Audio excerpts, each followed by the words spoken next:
Le direct est lancé. C'est lancé, Je c'est ne vois bon? pas apparaître encore. Hein.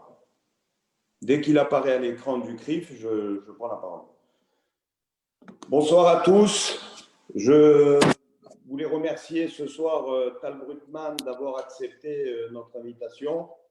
Je voulais également remercier François Heilbronn de nous avoir mis en contact et spontanément, vous avez tout de suite réagi et accepté de prendre la parole ce soir à l'occasion de cette conférence débat sur la nuit de cristal, ou plus exactement le pogrom de novembre.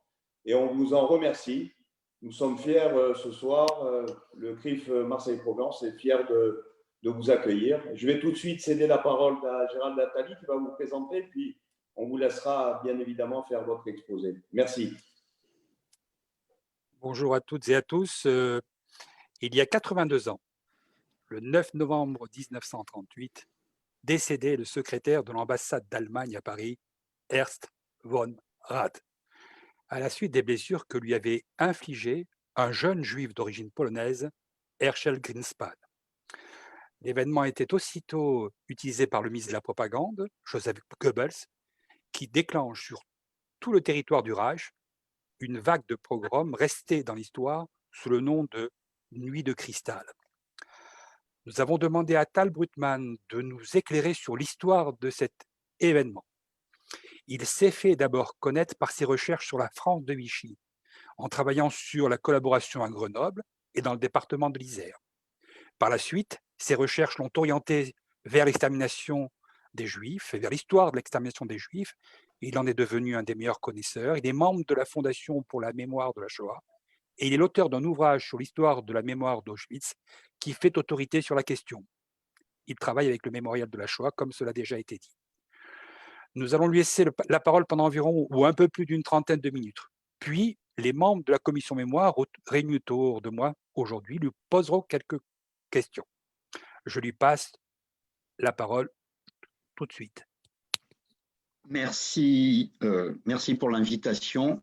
Bonsoir à tous et à toutes. Et comme cela a été dit, je vais essayer en une grosse trentaine de minutes, et vu qu'on a Marseille 30 minutes, ça peut faire beaucoup plus éventuellement, de m'intéresser à certains aspects de l'événement qui est appelé improprement, et je vais venir là-dessus, la nuit de cristal, et d'essayer de mettre en lumière plusieurs épisodes qui ont trait à cet événement qui en fait est un immense pogrom qui va balayer toute l'Allemagne, en m'intéressant à un ensemble de questions qui sont rarement abordées ou parfois abordées d'une manière, on va dire, superficielle, en essayant de mettre en lumière plusieurs points. Et je vais pour cela m'appuyer sur un ensemble de photographies et essayer de les décrypter avec vous pour montrer à la fois comment est-ce que l'événement est rentré dans les représentations communes, et notamment sous ce terme impropre de nuit de cristal, mais aussi de montrer la réalité de l'événement par-delà ce qu'on s'en représente 82 ans après, comme vous venez de le rappeler en introduction. Et la première image que vous voyez ici, alors, a son importance parce que c'est une des très rares photographies qui nous soit parvenue, qui montre l'intérieur d'un appartement appartenant à un juif, et vous pouvez voir la date sur le mur, 9 novembre. Mais surtout, il y a un autre élément très important qui va me permettre d'articuler une partie de mon propos. Vous pouvez voir qu'il fait toujours jour à l'extérieur, autrement dit, on n'est pas la nuit. Ce qui commence à pointer le problème d'appeler cet événement la nuit de cristal. Maintenant, voici un autre élément, des coupures de presse, et vous pouvez prendre n'importe quel quotidien, aussi bien les nationaux comme les deux que j'ai choisis, Le Figaro et l'UMA, mais même chose, si vous regardez les quotidiens, par exemple, en Provence à l'époque, l'événement est archi couvert par la presse. Le monde entier, en fait, est au courant de ce qui se passe en Allemagne. Mais ce qui est intéressant, c'est que quand on regarde comment c'est rapporté, vous pouvez voir dans ce que j'ai surligné, dans Le Figaro, on nous parle d'une foule haineuse qui s'est répandue depuis le matin à Berlin, et même chose dans l'UMA, durant la nuit et la journée d'hier, vous voyez à quel point on n'a pas affaire à un événement qui serait circonscrit à une nuit. Maintenant, il y a un autre élément qu'il faut surligner et qui en fait a disparu de l'histoire telle qu'on se la représente à cause de cet événement-là et évidemment de la suite de l'histoire, à savoir la Shoah, c'est qu'entre 1933 et 1938, moment où le pogrom va être déclenché, l'Allemagne va faire en sorte de se débarrasser de la population juive qui vit en Allemagne par tous les moyens, littéralement en pourrissant la vie des Juifs. Et le principal moyen que le régime nazi va utiliser va être la politique de lutte économique contre les Juifs, notamment à travers une politique qui va être connue comme l'arianisation, avec des guillemets arianisation, une politique de dépossession, notamment des magasins ou des entreprises qui appartiennent aux Juifs. Et la brochure que vous voyez là, qui a été publiée en 1937 en français par le Congrès juif mondial, est consacrée à cette question, mais évoque cette guerre économique contre les Juifs en employant un terme qui est le pogrom blanc. Donc, pogrom, on sait évidemment ce que ça veut dire, mais par pogrom blanc, à l'époque, on entend qu'il n'y a pas de violence physique, il y a des violences sociales, des violences économiques, d'où le recours à ce terme de pogrom blanc. Ce qui vous montre une chose, même si les violences dans le Troisième Reich entre 1933 et 1938 sont réelles contre les personnes, voire contre les biens évidemment, elles demeurent à ce moment-là encore relativement peu nombreuses. Et on peut encore, en 1937 ou en 1938, qualifier les politiques anti-juives, antisémites du Troisième Reich comme étant des pogroms blancs, autrement dit, une violence qui trouve à s'exprimer par le biais de lois et en particulier par la dépossession des biens privés qui à l'époque est vue comme la forme de violence la plus grande qui soit portée contre la population. Évidemment, l'événement qui va être déclenché le 9 novembre 1938 en Allemagne va être un événement qui va chasser le pogrom blanc pour devenir le pogrom concrètement. Et dès lors, cette expression devient caduque et est supplantée par le pogrom. Maintenant, il y a un autre élément qu'il faut prendre en considération et qui va être un fil conducteur qui va expliquer l'explosion des violences de plus en plus importantes contre les Juifs à partir de 1938 et évidemment jusqu'à ce que les nazis vont appeler la solution finale, autrement dit l'assassinat systématique des Juifs. Vous avez une carte qui vous montre ici l'Allemagne après l'Anschluss, autrement dit le rattachement, et non pas l'annexion, de l'Autriche à l'Allemagne. Or, ce moment-là est un moment charnière qui permet de comprendre une partie du moment dans lequel on se trouve. Avec l'Anschluss, qui est un immense triomphe politique pour Hitler, l'Allemagne se trouve confrontée à un problème, et c'est ce problème-là qui va être récurrent pour les nazis jusqu'en 1941.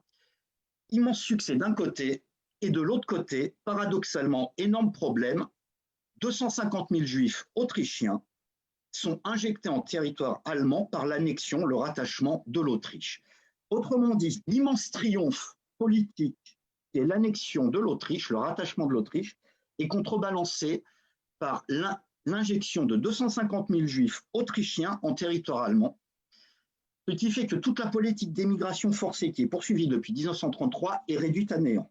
Et évidemment, par la suite, en septembre 1939, avec la conquête et l'annexion de la Pologne, c'est 3 millions de juifs qui vont se retrouver sous contrôle allemand. Même chose avec la conquête à l'ouest et l'occupation, par exemple, de la France. Le nombre de juifs ne cesse de grandir alors que les Allemands font tout pour s'en débarrasser. Ce qui va expliquer qu'à la suite du rattachement de l'Autriche, on va voir un déclenchement de violence qui jusque-là était inédite. Vous voyez par exemple des scènes, enfin une scène, parce que je ne vais pas multiplier les photographies, une scène prise à Vienne où on voit des hommes juifs qui sont obligés de nettoyer les trottoirs de la ville sous le regard d'une bonne partie de la population, les membres du parti nazi qui organisent, mais aussi vous pouvez voir derrière des pans entiers de la population, hommes, femmes et enfants, qui participent à ces séances d'humiliation publique. Et on voit une gradation dans la violence. Tout simplement parce que pour le régime nazi, l'Anschluss vient anéantir, annihiler la politique d'émigration forcée et il faut monter d'un cran dans la violence pour forcer les Juifs à quitter le territoire nazi. Maintenant, ce moment-là de 1938 va connaître une autre étape durant l'été 1938 qui va être qui va naître tout d'abord en Pologne par la décision du gouvernement polonais, qui à l'époque est un gouvernement d'extrême droite et qui multiplie les mesures antisémites, notamment une qui va avoir un rôle très important en Allemagne. Le régime polonais va décider de frapper de nullité l'appartenance à la citoyenneté polonaise de dizaines de milliers d'émigrés, en l'occurrence juifs, qui se trouvent à l'extérieur des frontières de Pologne.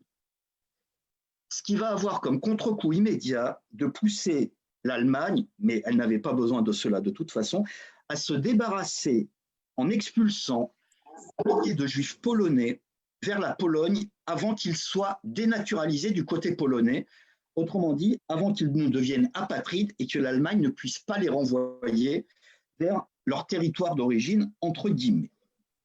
En fait, ce moment-là va mettre le feu aux poudres pour la suite de l'histoire, à savoir le pogrom.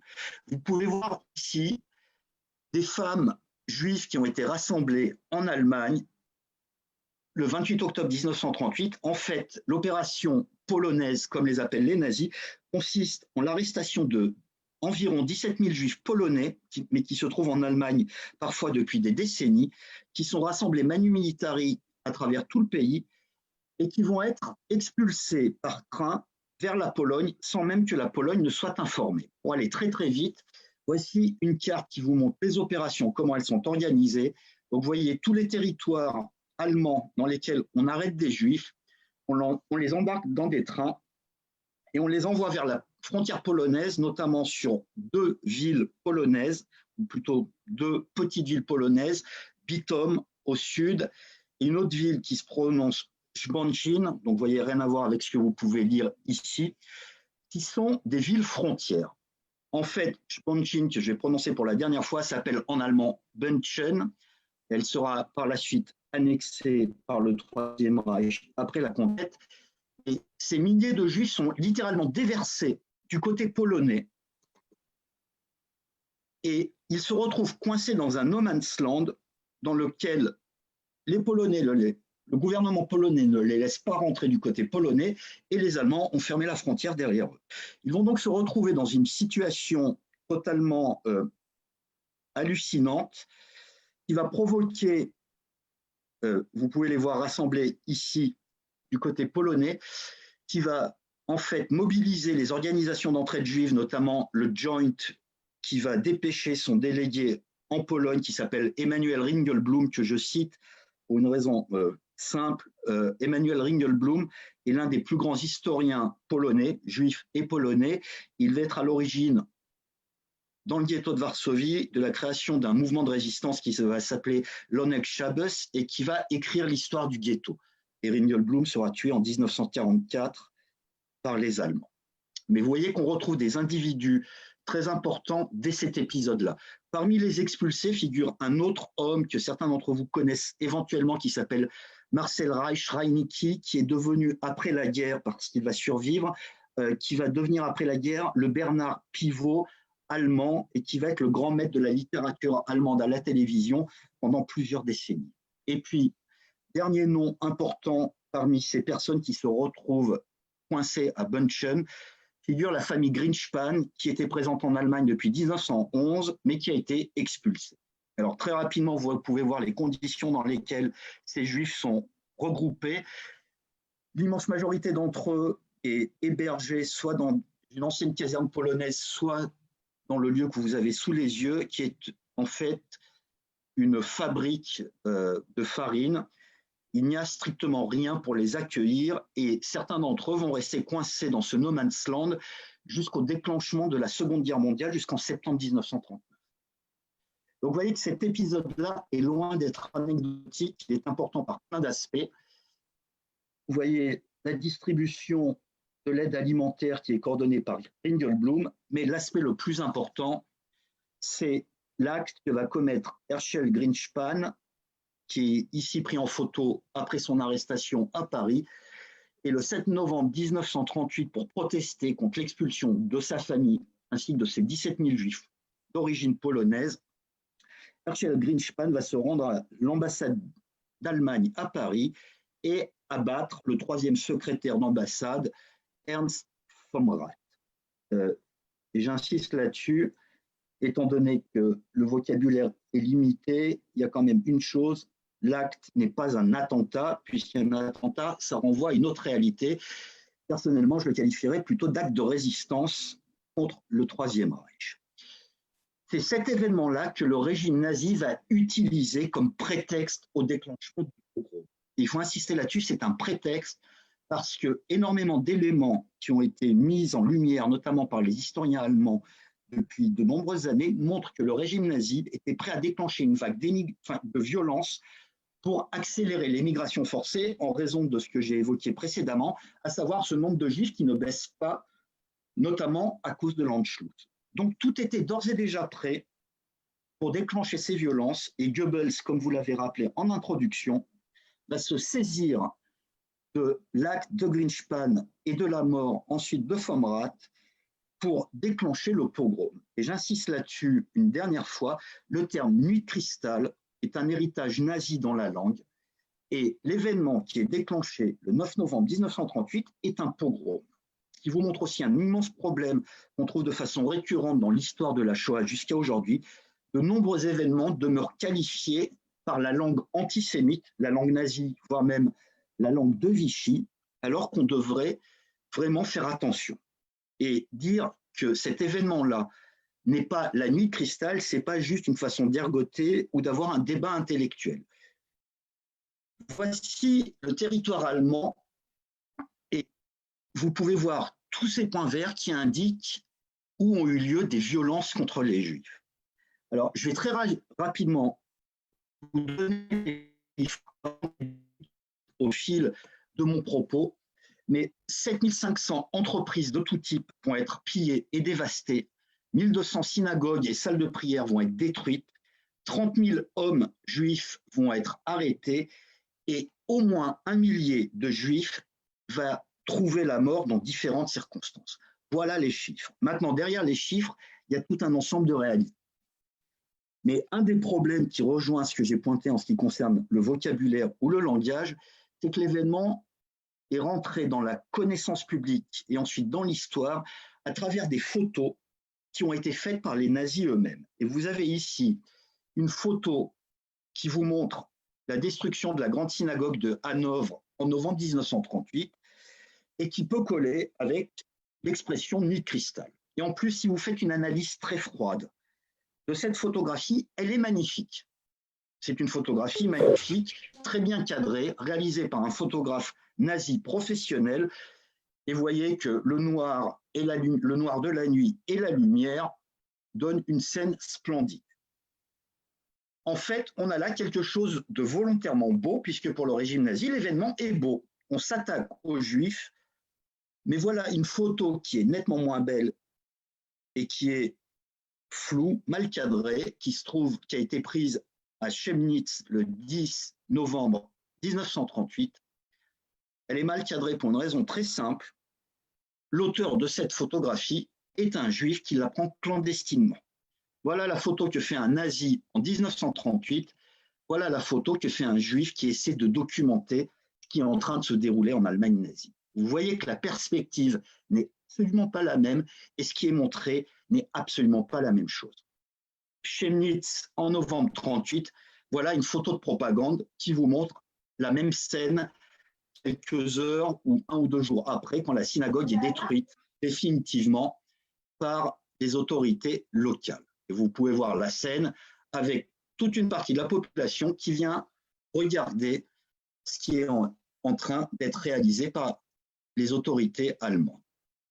Maintenant, quand on regarde ces photographies, à nouveau, et voilà l'importance de ne pas appeler cet événement la nuit, voilà la destruction de la synagogue de Graz, qui aujourd'hui est en Autriche.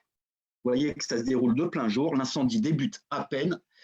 Il y a une foultitude d'informations dans cette photographie. Je vais juste vous en montrer 2. Tout d'abord, vous pouvez voir énormément de vélos au premier plan, qui vous montrent que les gens de toute la ville sont venus assister au spectacle.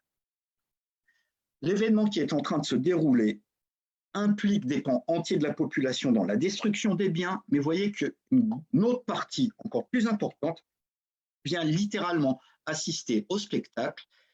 Et si vous faites attention, on est le 10 novembre 1938, vous voyez qu'il y a plein de jeunes, des adolescents, voire des enfants plus jeunes que vous verrez sur d'autres photographies, autrement dit des écoliers ou des collégiens ou des lycéens qui sont censés être en cours, que le 10 novembre 1938 n'est pas une fête fériée. Ce qui vous montre que les enseignants les ont laissés partir pour aller assister à la destruction de ces biens. Autre série de photographies dans une autre commune, et il ne s'agit pas pour moi de multiplier les photos juste pour vous montrer des photos, mais cette scène-là montre encore autre chose. Vous pouvez à nouveau voir un grand nombre d'enfants qui est venu assister à la destruction de la synagogue de cette petite commune, mais sur les deux derniers clichés, vous pouvez voir les pompiers qui interviennent avec leurs jets d'eau.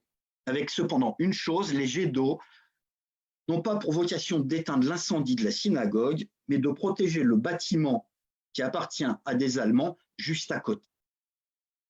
Ce qui vous montre une chose, le pogrom est coordonné par l'État et tous les corps de l'État interviennent ou n'interviennent pas. Autrement dit, la police, évidemment, n'arrête pas l'émeute, puisqu'elle est en sous-main réalisée par les membres de la SA et de la SS, auxquels viennent s'agréger les volontaires issus de la population, et les pompiers interviennent pour protéger le bâti ou les bâtiments allemands en opposition à ce qu'eux considèrent des bâtiments dits juifs appartenant à des juifs. Deux dernières photographies qui montrent des destructions de synagogues, que je vous montre en raison de leur localisation, Opava et Liberec, qui se trouvent aujourd'hui dans la République tchèque, autrement dit à l'époque dans les Sudètes, qui ont été entre-temps annexés au Troisième Reich, ce qui vous montre que l'ampleur des destructions ne se limite pas à l'Allemagne actuelle ou à l'Autriche, mais également à une partie de la République tchèque.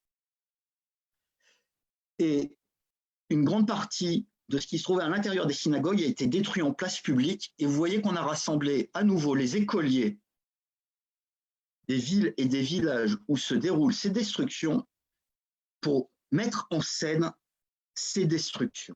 Donc, il ne s'agit pas juste de détruire un bâtiment en le brûlant, mais de continuer pendant la journée, voire le lendemain, voire le surlendemain, les destructions et les scènes d'humiliation.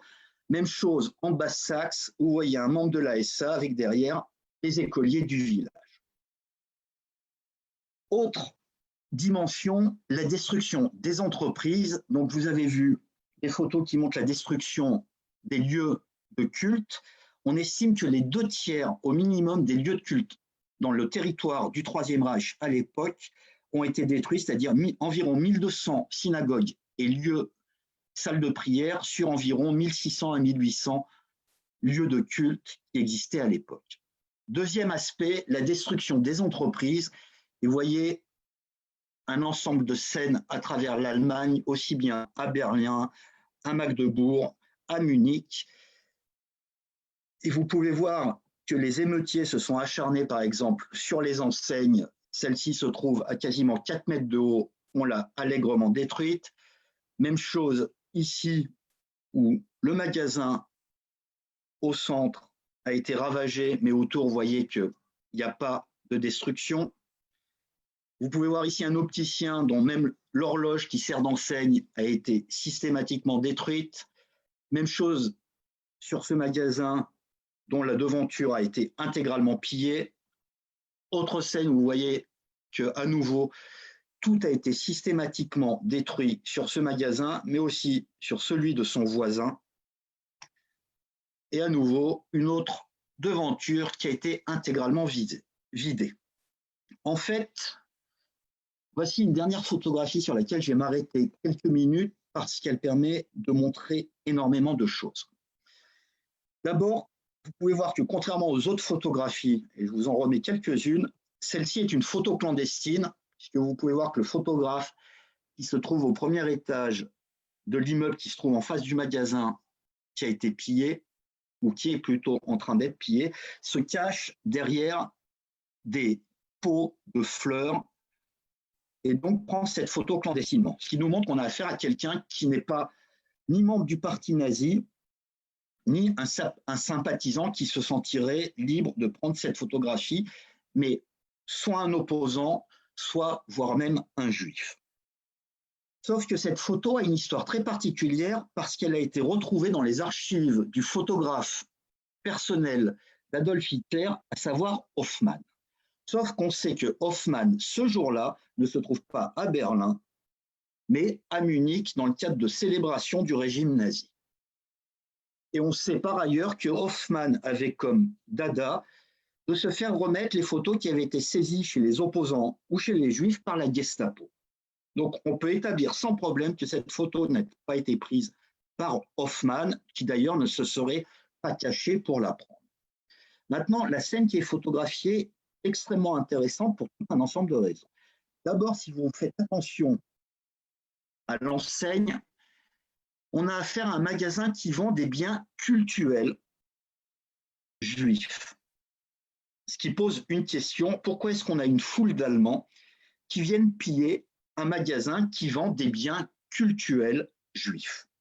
Il n'y a aucune raison que des Allemands viennent piquer des ménorotes, des mezuzot ou tout ce que vous voulez, en tout cas pas dans un tel nombre, et surtout ça n'a aucun intérêt. Que le magasin soit ravagé et détruit, c'est la logique des choses, mais qu'un pillage qui attire autant de monde soit réalisé n'a pas de véritable explication.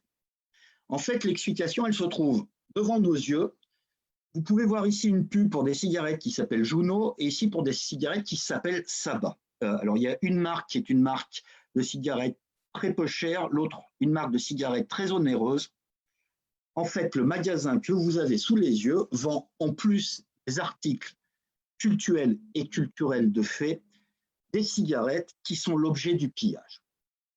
Et vous pouvez voir qu'il y a énormément d'Allemands qui sont en train de se partager le produit du pillage un peu partout au premier plan de la photographie. Il vous montre la raison pour laquelle ils se pressent devant ce magasin. Et vous pouvez voir ici un membre du parti nazi, puisqu'il a le pins du parti nazi.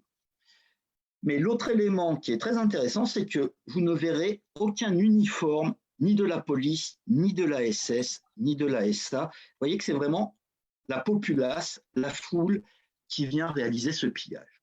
Il y a aussi une autre information qui est loin d'être anecdotique sur cette photographie, c'est que vous pouvez voir ici des cartons qui ont été apposés sur la vitrine, ce qui nous indique que le propriétaire du magasin a subi une première attaque, a essayé de colmater la vitrine avec des cartons, et que en fait cette photographie n'a pas été prise le 10 novembre 1938, mais le 11 novembre 1938, lors du deuxième jour, au sens premier du terme, de la deuxième journée de pillage à Berlin. En fait, dans un certain nombre de villes, les attaques n'ont pas été réalisées dans la nuit du 9 au 10, vous l'avez vu à Graz, elles ont parfois commencé le 10 novembre, parfois le 11 novembre, et même à Danzig, Gdansk aujourd'hui, les attaques ont été déclenchées le 12 novembre. Ce qui, à nouveau, me permet d'insister sur l'importance de qualifier l'événement de pogrom de novembre 1938. Vous voyez que ce n'est pas la nuit, ce n'est même pas une nuit en novembre, c'est un pogrom qui se déroule durant 3 jours et 3 nuits dans toute l'Allemagne. Maintenant, autre dimension qui est souvent négligée, qui est la dévastation des appartements.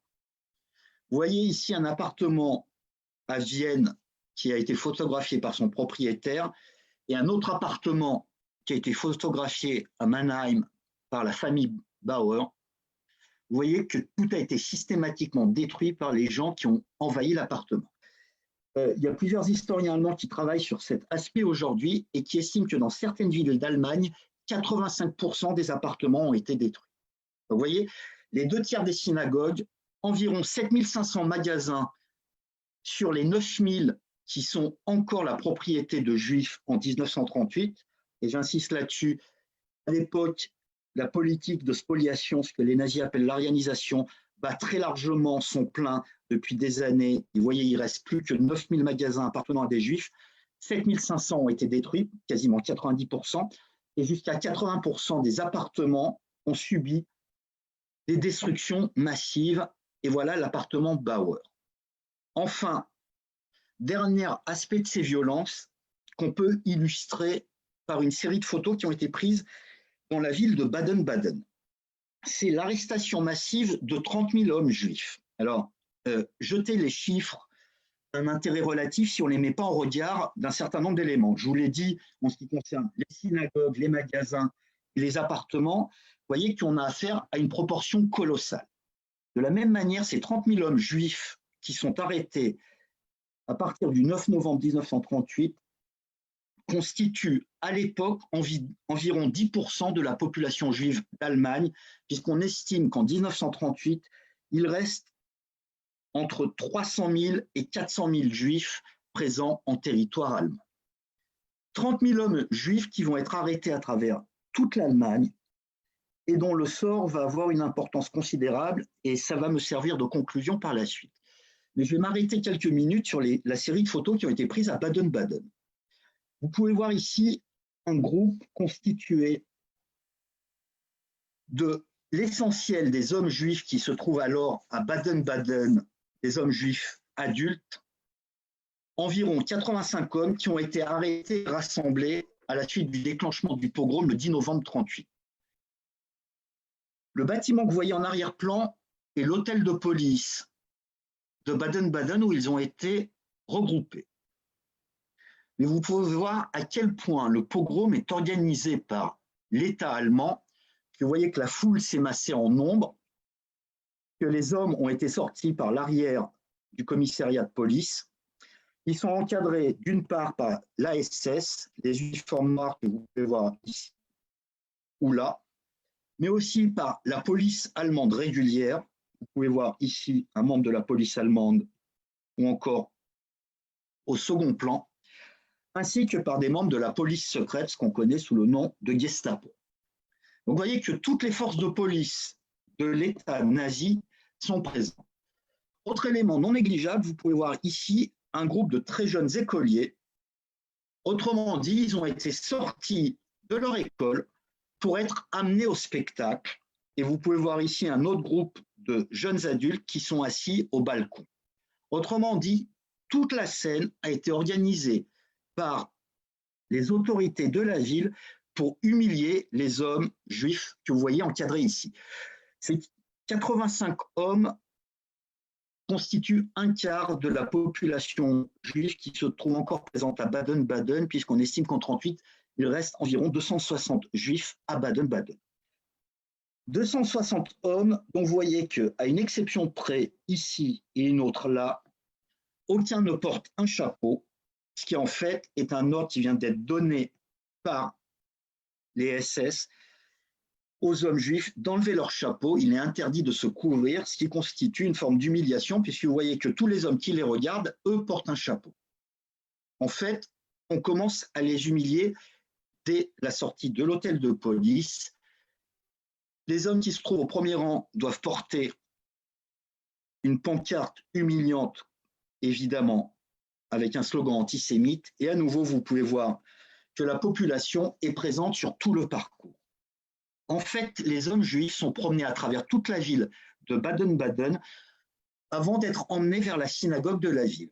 Et ils sont vraiment promenés, c'est-à-dire que le parcours qu'ils vont suivre et qui a été reconstitué par un historien allemand qui s'appelle Christoph Kreutzmüller, ce parcours-là n'est pas le chemin le plus rapide pour aller vers la synagogue, mais vraiment un parcours qui a été organisé pour les balader à travers la ville sous le regard et les cris de la population. Et vous pouvez voir par exemple ici quelqu'un qui vocifère visiblement et qui a le bras tendu en direction des Juifs qui passent en contrebas. Et enfin, dernière photographie qui elle aussi est riche d'enseignements avant l'arrivée à la synagogue. Vous pouvez voir au premier plan un véhicule de la SS qu'on peut identifier grâce à sa plaque d'immatriculation. Les membres de la SS qui encadrent les Juifs organisés en rang par 3, et vous voyez que désormais plus aucun ne porte de couvre-chef. Les autres membres de la police qui encadrent également. Ici, vous avez un fourgon de police et d'autres voitures qui sont parquées. Donc ça, c'est l'organisation policière. Vous pouvez voir des gens qui se déplacent en même temps que la colonne. Un enfant qui court à côté des SS, sans doute pour insulter les Juifs.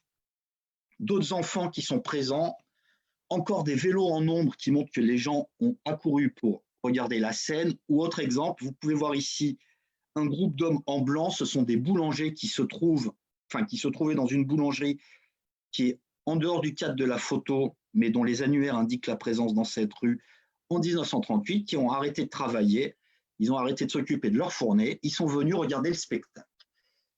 Et puis, autre élément important qui se trouve de ce côté-là, vous voyez un homme qui photographie avec sa compagne ou son épouse. Ça permet de voir à quel point la scène que vous avez sous les yeux paraît totalement normale pour une grande partie de la population allemande à Baden-Baden, mais en fait dans l'ensemble du Troisième Reich. Cet homme prend des photos et vous voyez que par ailleurs, on a une photo, c'est-à-dire qu'on a affaire à une scène qui a été archi-photographiée. Mais on a aussi un autre homme que vous n'avez certainement pas ou sans doute pas vu, qui se trouve ici caché dans l'arbre, qui est un membre de la SS. On peut voir ses bottes ici et son brassard de SS, qui lui aussi est en train de prendre une photographie. Autrement dit, la scène que vous voyez a été prise de plusieurs angles par plusieurs photographes, certains officiels comme la photo que vous voyez ou celle qui est prise par ce SS, d'autres privés, ce qui vous montre à quel point ce qui est en train de se dérouler est perçu comme étant normal. Et de fait, une grande partie de la population allemande a soit participé à l'événement, soit été spectatrice réjouie de l'événement, même s'il ne faut pas négliger qu'une minorité, mais non négligeable, a été choquée par ce qui s'est passé. Et quand je dis non négligeable, c'est pour une raison très simple. On a énormément de témoignages de juifs qui ont été secourus par des voisins allemands. Donc, il ne s'agit pas non plus de forcer le trait. Évidemment que la vague de violence est soutenue par une très importante majorité d'Allemands, mais une minorité non négligeable en raison de la résistance qu'ils opposent aux violences est également présente. Maintenant, voilà la scène qui va se dérouler, scène finale. Les Juifs sont rassemblés à l'intérieur de la synagogue et évidemment le fait qu'ils aient interdiction de porter un couvre-chef prend tout son sens à l'intérieur de la synagogue. Le chef de la communauté qui s'appelle Dreyfus est obligé de lire un extrait de Mein Kampf à l'intérieur de la synagogue sous la garde des SS. Puis les hommes rassemblés sont obligés d'entonner des chants nazis. Et vous voyez que le photographe continue à suivre l'opération. Là, il s'est mis à l'intérieur de la synagogue en hauteur pour prendre la photographie. Et une fois que la scène d'humiliation à l'intérieur de la synagogue est terminée, les SS mettent le feu à la synagogue. Et environ 65 de ces quelques 85 hommes juifs qui se trouvent arrêtés vont ensuite être envoyés en détention. Je vous l'ai dit, environ 30 000 hommes juifs vont être arrêtés lors du pogrom et envoyés dans leur immense majorité vers 3 camps de concentration, Dachau, Buchenwald et Sachsenhausen. En fait, 10 000 à Dachau environ, 10 000 à Buchenwald, au moins 6 000 à Sachsenhausen. Et les historiens allemands ont également pointé un élément qui n'est pas encore totalement achevé d'un point de vue d'étude, c'est que des milliers d'autres juifs vont être envoyés en détention, en prison, parce qu'il n'y a plus de place dans les camps, pour une raison très simple. C'est quelques 26 000 juifs au minimum qui se trouvent envoyés vers ces 3 camps, constituent un doublement de l'effectif des camps de concentration en novembre 1938. En novembre 1938, dans l'ensemble des camps qui se trouvent en Allemagne, on a moins de 26 000 détenus. Ces quelques 26 000 hommes juifs arrêtés en novembre constituent un doublement de l'effectif des camps de concentration. Ce moment-là est très important dans l'histoire des camps pour une raison très simple. C'est la première et dernière fois que les camps de concentration vont être utilisés dans le cadre des politiques antisémites. Jamais entre fin 1933 et 1945, les camps de concentration, à l'exception du pogrom de novembre 1938, ne vont être intégrés dans les violences contre les Juifs. Leur utilisation à ce moment-là découle d'un effet d'aubaine. Les camps existent, on a arrêté plus de 30 000 hommes juifs à travers l'Allemagne, il faut de la place, il y a peu de place en prison, on va utiliser les camps de concentration. épisode-là, il a aussi une autre particularité. Les hommes juifs qui sont envoyés à l'intérieur de ces camps vont subir une vague de violence, un déchaînement de violence totalement inédit dans l'histoire concentrationnaire jusqu'à ce moment-là. On estime qu'environ 500 hommes juifs détenus dans les camps entre novembre 1938 et la fin de l'année 1938, c'est-à-dire en à peine 2 mois, vont être tués sous les coups et plusieurs milliers d'autres vont être estropiés. En fait, au début du mois de janvier 1938, il reste moins de 2500 hommes détenus à l'intérieur des camps. Donc vous voyez qu'on a affaire à une détention très brève, qui a une raison très simple. Les nazis ont utilisé les camps de concentration pour terroriser les juifs en les soumettant à une vague de violence inédite dans le système concentrationnaire, mais par ailleurs une vague de violence inédite contre les juifs, et ils les ont libérés très rapidement. 30 000 hommes juifs au minimum ont été arrêtés, donc 500 meurent dans les camps sous les coups, ce qui constitue un bilan par ailleurs meurtrier inédit dans l'histoire concentrationnaire à ce moment-là. Il n'y avait jamais eu 500 morts en 2 mois dans les camps, parce qu'il s'agit d'un message très simple. Vous, vos familles, vos amis, quittez le territoire allemand, sinon vous voyez ce qui vous attend. Et de fait, à partir de la fin 1938, on va voir une accélération de la fuite des Juifs qui réussissent à franchir les frontières allemandes et à trouver refuge vers d'autres pays. Et ça constitue un véritable accélérateur, ce qui était la volonté des nazis grâce, de leur point de vue, grâce au pogrom. Maintenant, dernier point sur lequel je vais conclure, on estime qu'il y a eu plus de 1000 morts. Officiellement, le régime nazi va dire que 91 juifs ont été tués dans ces violences qui ont par ailleurs, selon les nazis, été provoquées par les juifs, notamment ce qu'ils appellent l'attentat contre Vom Raad. Officiellement, 91 morts. De fait, les registres ont été très largement maquillés et plusieurs dizaines d'autres juifs ont été tués par les SA, les SS, parfois par les Hitlerjugend ou d'autres organisations nazies. Et vous avez également une vague de suicides qui va faire plusieurs centaines de morts, de gens qui, soit pour échapper aux violences, vont préférer se suicider, ou alors, pour échapper à une mort certaine, vont se suicider. Si bien que si vous additionnez toutes les morts causées par le pogrom de novembre 1938, on estime qu'il y a eu plus d'1 millier de personnes tuées en novembre 1938 dans le cadre du pogrom. Ce qui vous montre que cet événement, et je vais conclure là-dessus, qui est appelé Nuit de cristal, est bien autre chose.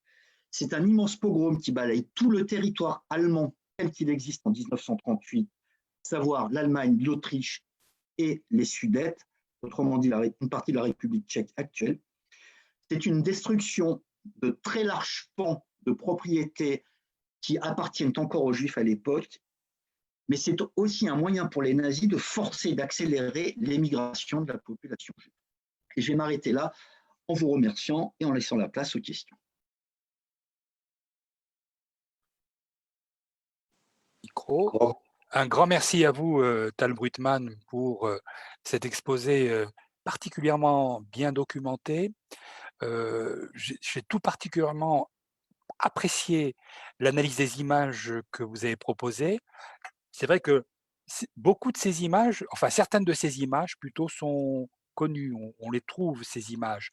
Par contre, le fait que ce soit des images faites par les nazis à des fins de propagande et qui méritent d'être analysées comme telles, c'est vrai que le souvenir que j'en ai dans les usages scolaires par ailleurs me fait supposer qu'on passe à côté de pas mal de choses. Alors, normalement, il est prévu que vous répondiez à quelques questions. Je voudrais rappeler à tous les membres de la commission mémoire que pour poser une question, il suffit d'aller en bas dans l'onglet participants et normalement, il est possible justement de lever la main. Donc, à ce moment-là, eh bien, on pourra vous donner la parole et dans ce cas-là, naturellement, il suffit de désactiver ou d'activer, pardon, pas désactiver, d'activer le micro. Alors, si vous permettez, je vais me lancer, j'ai une première question. Vous avez largement décrit l'attitude de la population allemande. Et en particulier, vous avez bien montré le décalage qu'il y a entre ces populations que l'on voit simplement observatrices et puis cette photo que vous avez longuement commentée où l'on voit qu'ils n'ont pas été, ces Allemands, simplement dans l'observation, mais également qu'ils ont participé très largement, ne serait-ce qu'au pillage des magasins. Alors, ceci m'amène à poser une première question, c'est cette fois-ci l'attitude ou la répercussion de ce qu'on appelle improprement la nuit de cristal en Europe et dans le monde. Est-ce que comment cet événement-là a été accueilli, notamment dans les pays européens, en France en particulier, et peut-être également dans d'autres pays du reste du monde, je pense notamment aux États-Unis. Alors, pour répondre à votre question, d'abord, un premier point que vous avez évoqué, vous avez totalement raison en ce qui concerne les usages scolaires, mais pas uniquement. En fait, les photos plus généralement ne sont jamais analysées, et ce n'est pas propre aux usages scolaires, effectivement, mais vous pouvez regarder des documentaires ou des livres, y compris des livres d'histoire, où les photos ne sont jamais utilisées pour ce qu'elles montrent et ce qu'elles disent. Et d'ailleurs, avec 2 collègues allemands, on vient de publier en Allemagne un ouvrage qui est consacré à l'analyse des photos d'un autre ensemble qui est ce qui est appelé l'album d'Auschwitz ou l'album de Lily Jacob. Donc, vous avez pointé du doigt un problème qui est beaucoup plus large et vous avez totalement raison. En ce qui concerne les répercussions de l'événement, elles vont être très, très importantes. Elles vont être même internationales. Et si vous prenez la presse française, l'événement est évoqué pendant plusieurs jours. Ce n'est pas quelque chose qui est négligé ou qui ne serait pas mentionné. Les unes que je vous ai montrées du Figaro ou de l'UMA vous montrent un journal. Alors, le Figaro à l'époque est, on va dire, centre droit, et l'UMA est l'UMA. Vous savez tous ce qu'est l'UMA. Mais cette vague de violence va provoquer un choc, par exemple en France. Vous allez avoir des protestations très larges, y compris dans l'opinion publique française, qui vont même avoir un rôle par la suite pour Vichy, puisqu'à l'été 40, quand Vichy accède au pouvoir, vous voyez, novembre 38, juin, juillet 40, c'est pas très éloigné. Et les protestations de la fin de l'année 1938, quand Vichy arrive au pouvoir, va faire que Vichy, pour aller très vite, et là c'est un autre sujet, Vichy va se méfier des réactions de la population française initialement. C'est pour ça que Vichy va attendre plusieurs mois avant de promulguer ce qui est appelé le statut des Juifs. Tout simplement parce que fin 1938 en France, vous allez avoir des meetings organisés par des hommes politiques, par des associations, notamment la LICA, la Ligue internationale contre l'antisémitisme, qui va devenir après-guerre la LICRA, mais aussi des hommes politiques de premier plan pour dénoncer ce qui se passe en Allemagne. Et on va retrouver la même chose à travers différents pays, au Royaume-Uni, qui va accueillir une grande partie des réfugiés qui tentent de fuir l'Allemagne en 1938, ou en France, qui accueille également un nombre important de réfugiés, ou aux États-Unis.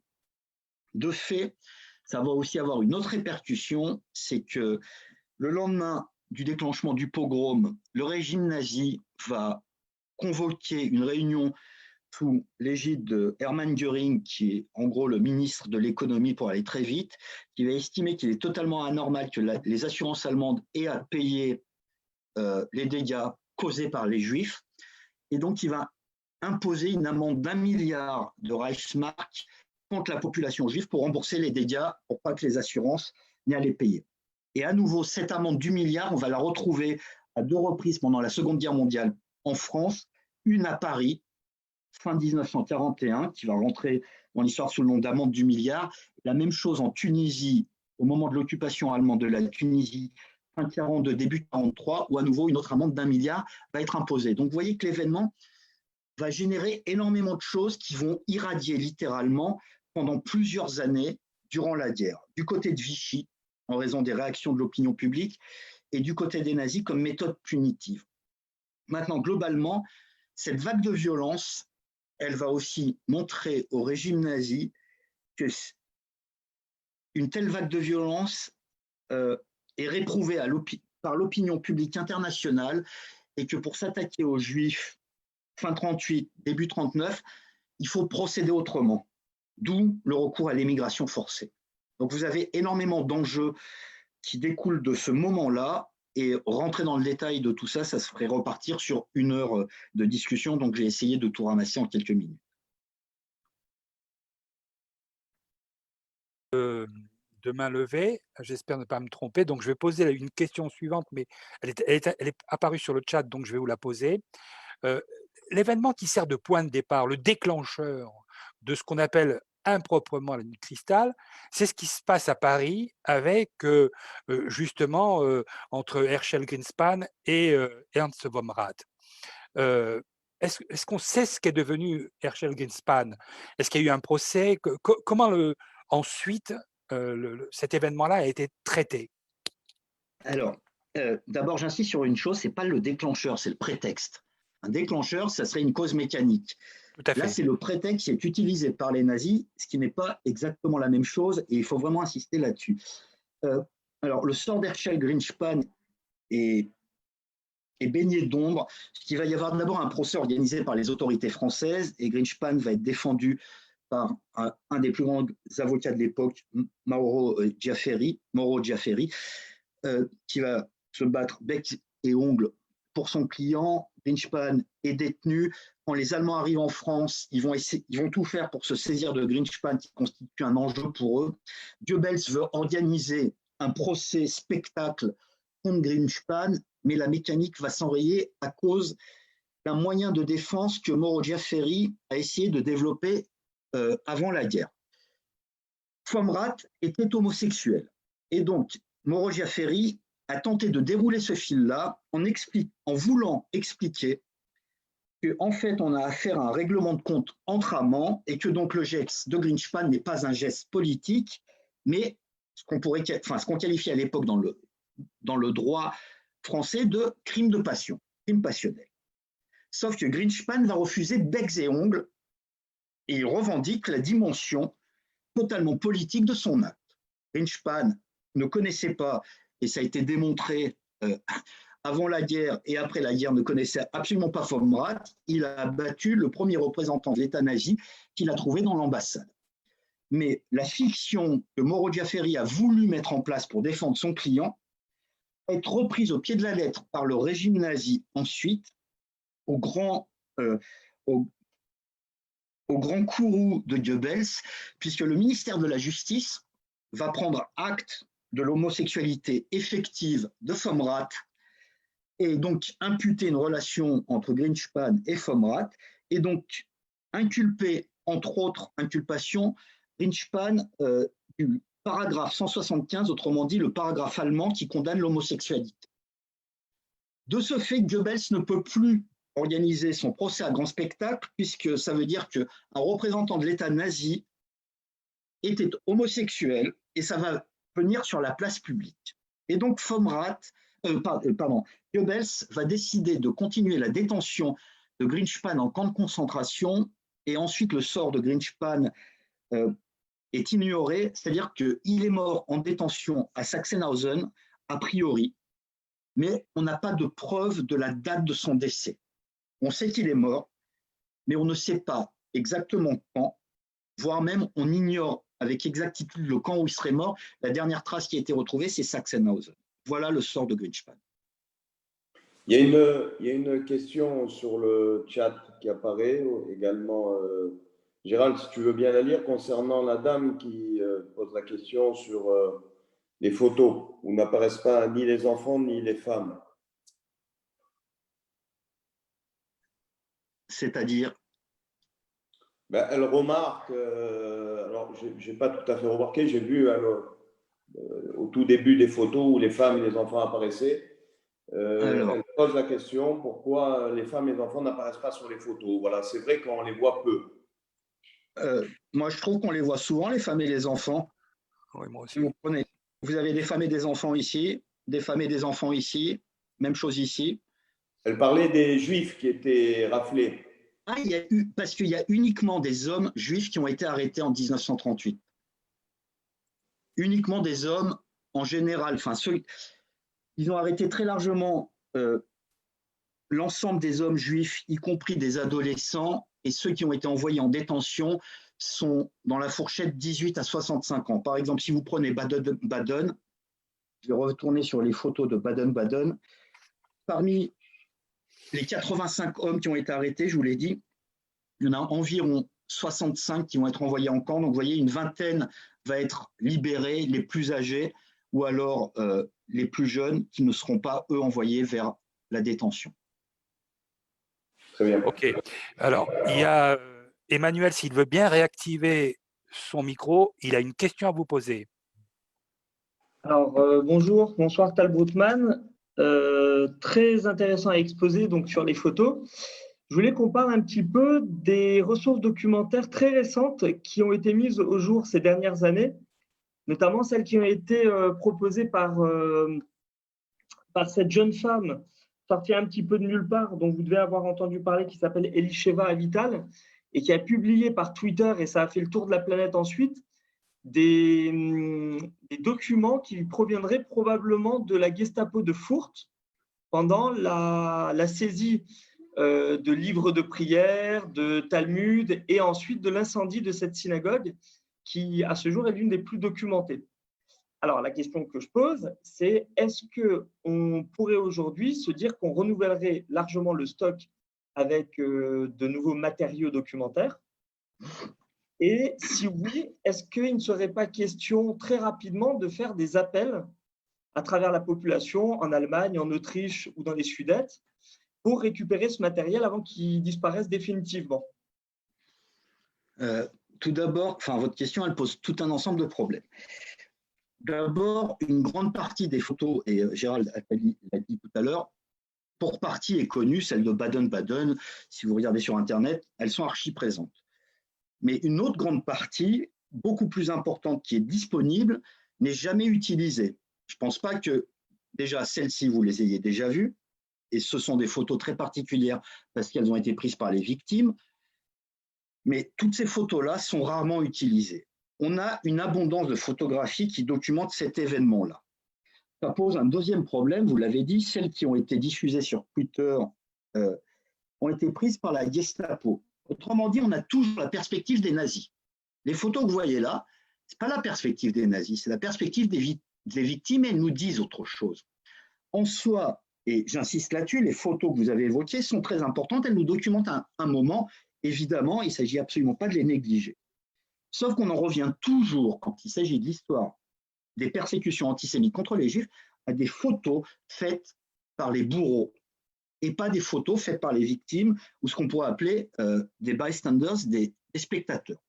Ce qui pose déjà un problème en termes de représentation, parce que, et je vais remettre la première photo du pogrom, ça c'est une magnifique photo d'un strict point de vue esthétique, et elle est magnifique parce que le régime nazi veut montrer un événement qu'il trouve magnifique, la destruction des synagogues en Allemagne. C'est ce qu'appelle de ses voeux le régime nazi. Ce sont ces photos-là qui sont utilisées systématiquement depuis plus de 7 décennies dans le monde entier pour figurer le sort des Juifs. La réalité du sort des Juifs, c'est ça. Une photo qui est dégueulasse, elle est dégueulasse pour une raison très précise, elle est faite par un homme qui a peur et qui se cache. Donc, c'est là où il faut s'interroger sur l'apport de ces photos nazies et de ce qu'on en fait. Et jusqu'à présent, on n'en fait pas grand-chose, puisqu'on continue à les utiliser sans jamais les interroger. Ça, c'est le premier point. Le deuxième point, c'est que l'éventuel appel que vous avez évoqué, il a été fait, il est fait depuis des décennies. Il est fait par les historiens allemands en Allemagne, il est fait par les historiens autrichiens en Autriche, les collectes ont été lancées, le musée d'Auschwitz régulièrement publie des appels en Allemagne, en Autriche, pour collecter les photos, et on en collecte régulièrement, mais le seul problème, c'est que vous pouvez avoir autant de photos que vous en voulez, que vous voulez, mais ensuite, qu'est-ce que vous en faites? Parce que les photos d'un événement, en général, elles rentrent dans l'histoire toujours autour d'un nombre très réduit. Si les photos de l'écrasement du soulèvement de Varsovie, à nouveau, qui sont des photos nazies, vous en connaissez 3 ou 4, il suffit que je les dise, et elles vont apparaître en tête. L'enfant du ghetto, tout le monde connaît la photo de l'enfant du ghetto, pourtant il y en a des centaines d'autres. Donc, en ce qui concerne ces points très particuliers, une surabondance de documents ne va pas nourrir quelque chose qu'on ignore. Le pogrom, il est archi-documenté. D'autres événements ou d'autres moments de la Shoah sont nettement moins bien documentés. Treblinka, on n'a quasiment pas de photos. Sobibor, un album, a été découvert l'année dernière par des historiens allemands et américains. C'est les premières photos qui montrent Sobibor, etc., etc. Donc, collecter des photos, oui, mais pourquoi faire? C'est ça la question.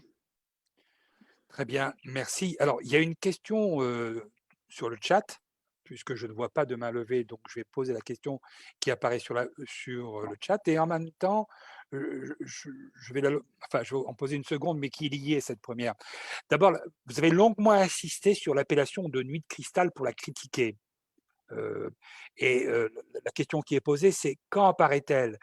D'après ce que vous avez indiqué, il me semble qu'elle est c'est une expression qui est celle des nazis, c'est comme la solution finale, elle est idéologiquement marquée. Je vous laisse le confirmer ou l'infirmer. Mais par contre, je voudrais interroger aussi ce qui se passe dans l'Allemagne d'aujourd'hui. Quand on lit, quand on ouvre un livre d'histoire, encore une fois destiné aux scolaires, on a la surprise de constater que l'expression de nuit de cristal est encore dans les programmes et qu'elle l'est bien souvent sans guillemets, ce qui est quand même tout à fait inacceptable après ce qu'on a entendu. Mais en Allemagne, alors je ne sais pas si l'événement fait l'objet de commémoration, d'une part. D'autre part, quelle expression qui prévaut? Est-ce que c'est encore nuit de cristal ou est-ce que c'est l'expression peut-être plus juste de pogrom, comme vous l'avez démontré? Alors, je souscris totalement à ce que vous avez évoqué. L'expression en France est archi ancrée et évidemment, vous avez raison quand vous dites dans les manuels, elle figure sans guillemets la plupart du temps. Ce qui montre un problème beaucoup plus large et qui est propre à la France, contrairement à l'Allemagne, pour commencer, c'est qu'en Allemagne, il y a une matière qui s'appelle la philologie, qui est en fait l'étude du sens des mots, pour aller très vite. Discipline qui est totalement inexistante en France, alors qu'elle existe dans les pays anglo-saxons, enfin en Allemagne, mais aussi aux États-Unis ou au Royaume-Uni.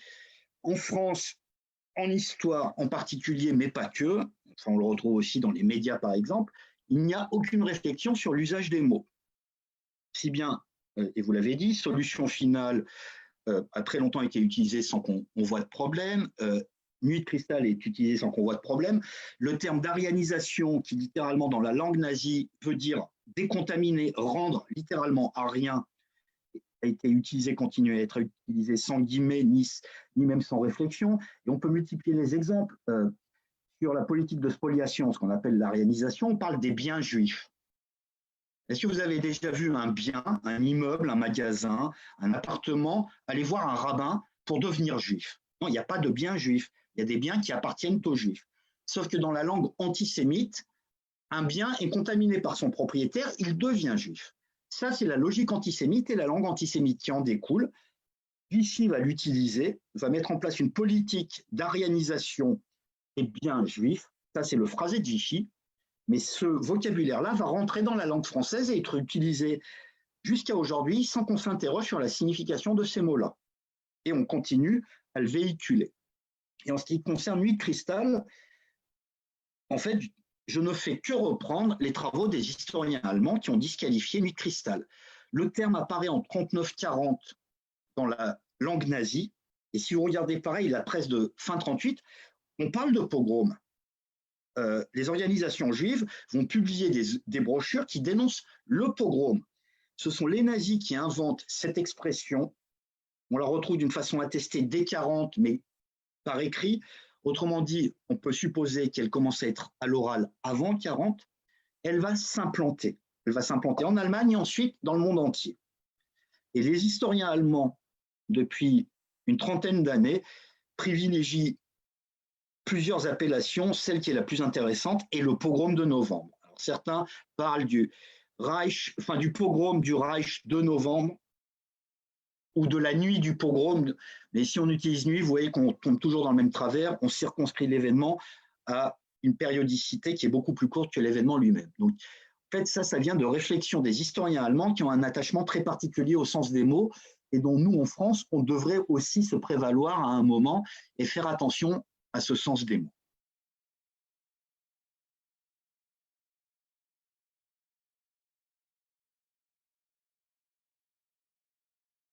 Parmi les les membres du groupe.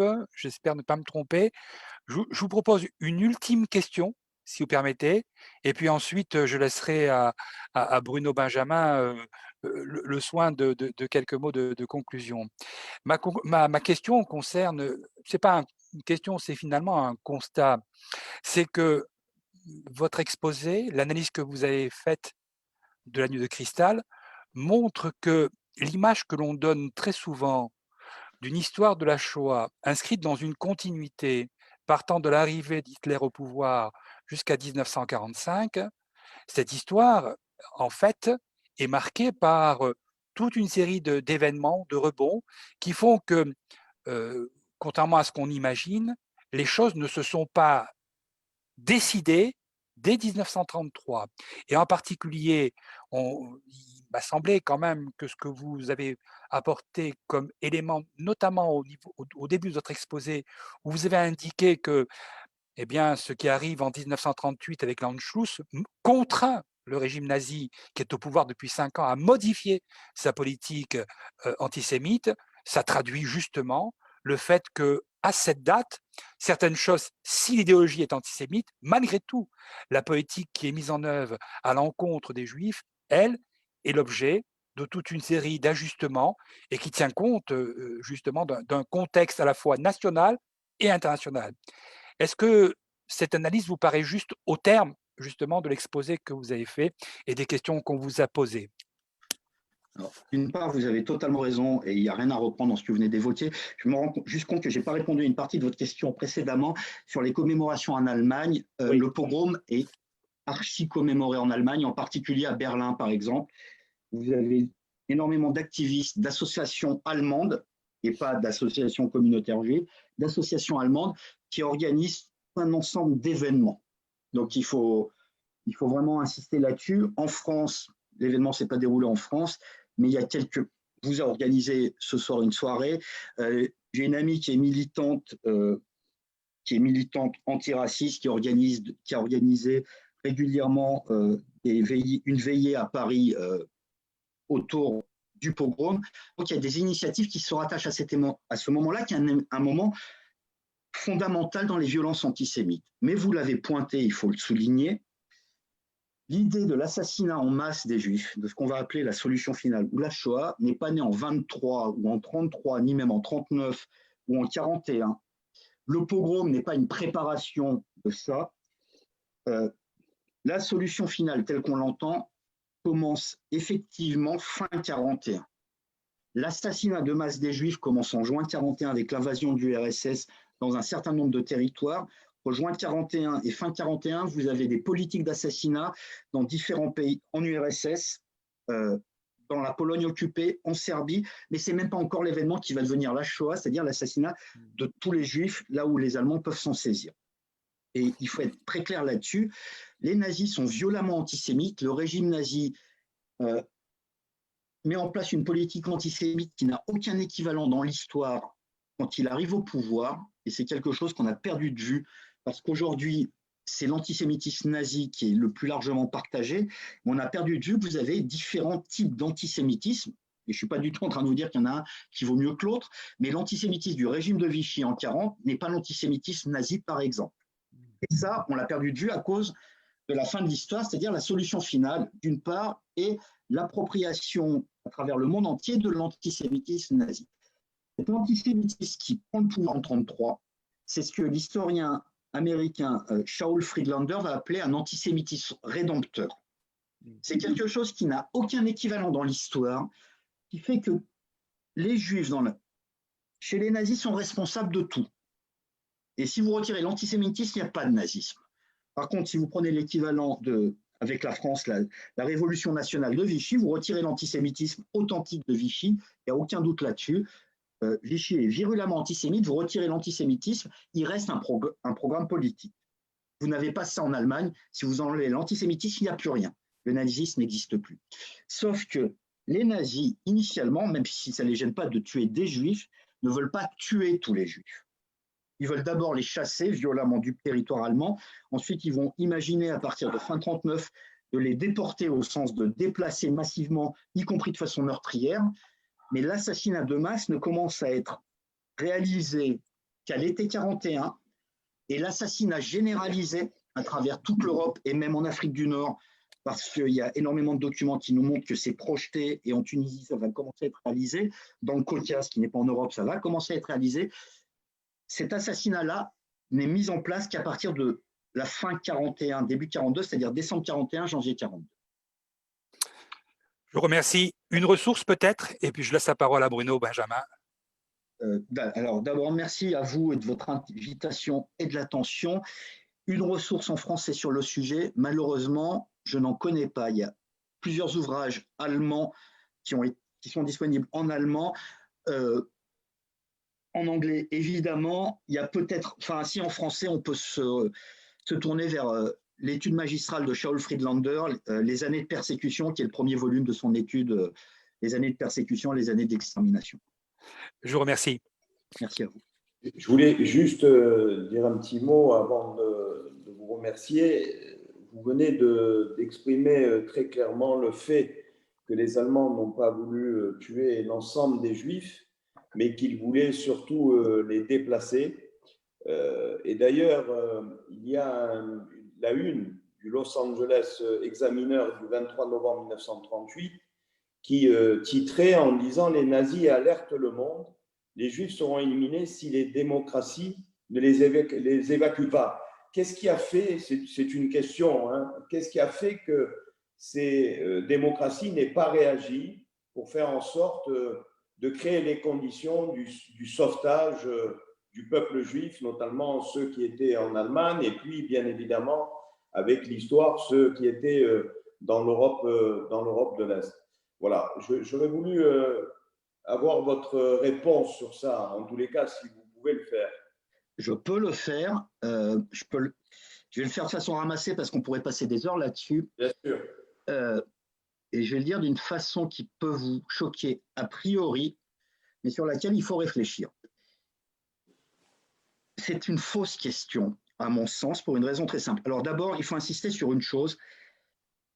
Les pays du monde entier ont fermé leurs frontières au fur et à mesure dans les années 30 contre les Juifs, en particulier les États-Unis. Il y a un pays qui a fermé très tardivement sa frontière, c'est la France. Et la suite de l'histoire l'a fait oublier, mais la France va accueillir ou laisser transiter par son territoire plus de 200 000 Juifs allemands et autrichiens.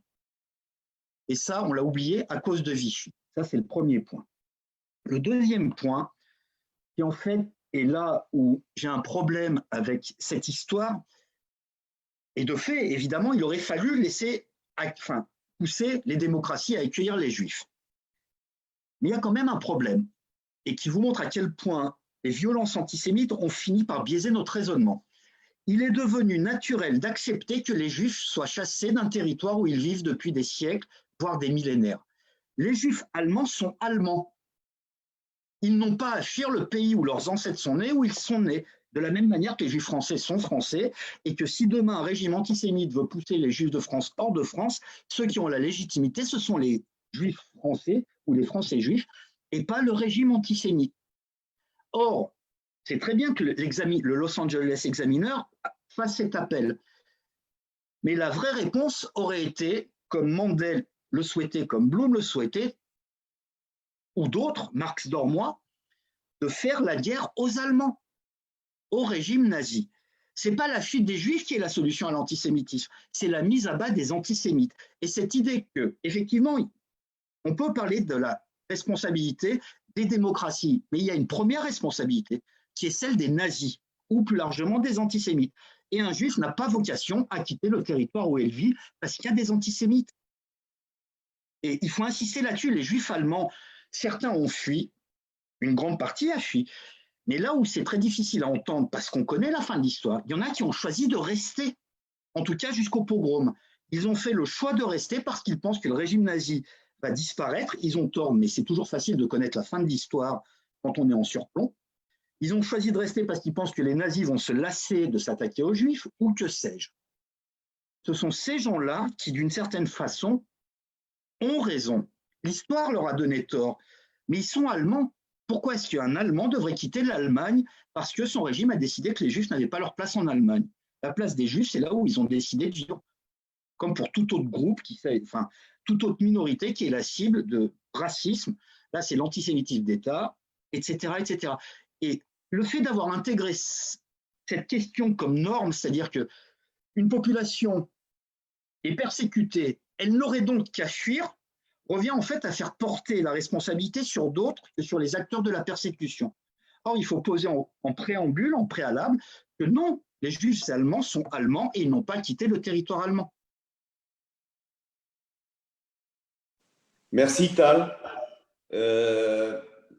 Merci pour cet exposé brillant. Nous avons appris énormément de choses. Nous avons mieux cerné les contours du pogrom de novembre. Je voulais vous dire que nous ne tarderons pas, si vous l'acceptez, à vous inviter de nouveau pour une autre conférence. Voilà, merci beaucoup en tous les cas. Je voulais remercier aussi publiquement le Mémorial de la Shoah et François Heilbronn de nous avoir mis en relation et surtout, je vous remercie à vous d'avoir réagi aussi rapidement pour monter cette conférence. Merci de votre réactivité. Merci de votre invitation. Et j'espère que ça sera à Marseille plutôt qu'en vidéo, ça sera nettement plus agréable. Je l'espère aussi en présentiel, c'est ce qu'on préfère en tous les cas. On l'espère aussi.